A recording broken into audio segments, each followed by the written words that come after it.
Stay very still, Olivia whispered to Snowflake, as the pair of them hid behind the marble statue of a flying unicorn.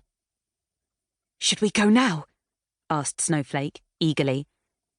The December air was icy, and Snowflake's breath froze in little clouds as she spoke. "Not yet," said Olivia, her green eyes on Isabel, who was patrolling in front of the apple tree that the girls were using as base in their game of tag. "We need to wait until Isabel and Cloud get distracted." Her hand flew to her mouth. "Oh no, I think I'm going to... tissue!" "There they are!" yelled Isabel. "Go, Snowflake!" shrieked Olivia. Snowflake leapt out from behind the statue, the sunlight making the gold and blue stars on her white coat shine. She charged towards the apple tree, swerving nimbly around Cloud. Olivia's red hair flew out behind her as Snowflake tried her hardest to get to base, but Scarlet and Blaze, who were also catchers in the game, came galloping up from the right-hand side. Scarlet's arm was outstretched. Snowflake tried to get past Blaze, but Blaze was one of the fastest unicorns at Unicorn Academy, and Scarlet's hand lightly tagged Olivia's arm. "Got you!" Isabel whooped.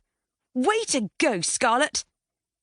"Sorry, Snowflake," Olivia apologised as they came to a stop. "It doesn't matter," whinnied Snowflake, shaking her long mane. "It's fun whether we're the catchers or the people hiding." Isabel looked round. "Come out! Come out! Wherever you are!" she sang to their three friends who were still hidden. Olivia caught a glimpse of multicoloured mane behind a rose bush. "Sophia and Rainbow are over there!" she cried. "Catch them!" The game continued until all of the girls from Sapphire Dorm had been caught. "I need a rest," said Olivia, fanning her face. "Me too," said Layla, trotting up on Dancer. "Play for a little longer, please," begged Scarlet. "It's our last weekend before the graduation ball. There won't be time to play next week, and then after that we'll all be going home." The 6 girls from Sapphire Dorm sighed. They had started at Unicorn Academy almost a whole year ago. In that time, they had all been given their own unicorn to love and bond with, and they'd had loads of exciting adventures together. "It's going to be so strange not being here any longer," said Ava, looking round wistfully. "I'll still be here," Olivia pointed out. "Snowflake hasn't discovered her magic yet, and we haven't bonded, so I won't be allowed to graduate." Bonding was the highest form of friendship.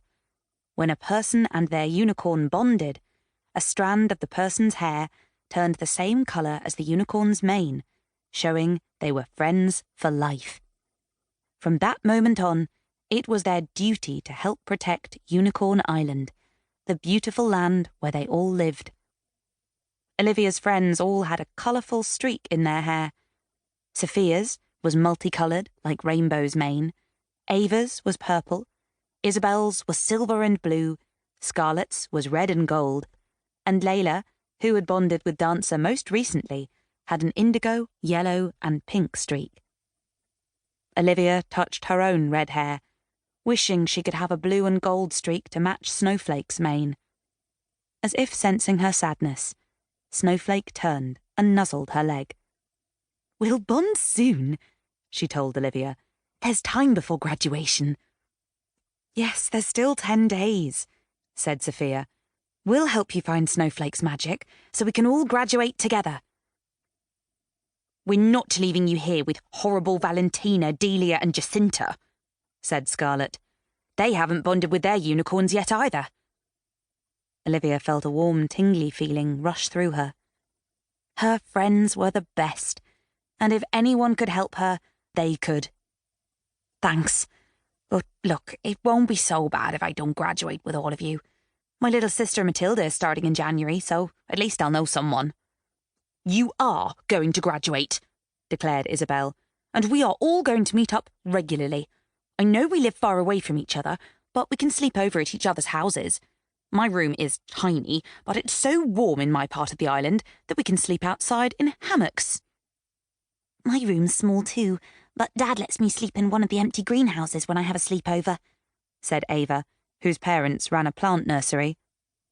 Olivia's stomach squirmed as everyone described their houses and what fun they'd have all squeezing in for sleepovers. She had a secret she still hadn't told her friends, despite knowing them for almost a year. Olivia's home was like a palace, with 12 bedrooms, an indoor swimming pool, and a tennis court and lake. But although Olivia's parents were rich, they didn't spoil their 2 daughters. They believed in working hard. They both had jobs, and the girls were expected to help out at home with the cleaning. Olivia hadn't told the others about her home and family. When she'd first met them, she hadn't wanted to mention it because she didn't want it to sound like she was showing off. And then it had somehow got too late to tell them, and she had ended up keeping it a secret. Whenever any of the others asked, she just changed the subject. It had seemed easier that way, but it was going to cause problems if her friends wanted to visit her house. "What's your place like, Olivia?" asked Isabel curiously. "Where will we sleep when we come to your house?" Olivia forced herself to laugh. "Let's see if I graduate first. Now, I'm going to go back to the stables. I promised Snowflake I'd practice braiding her mane and tail with rainbow ribbons for the graduation ball. Didn't I, Snowflake?" Snowflake hid her surprise. "That's right," she agreed. Olivia stroked Snowflake's neck, grateful she'd backed up her fib.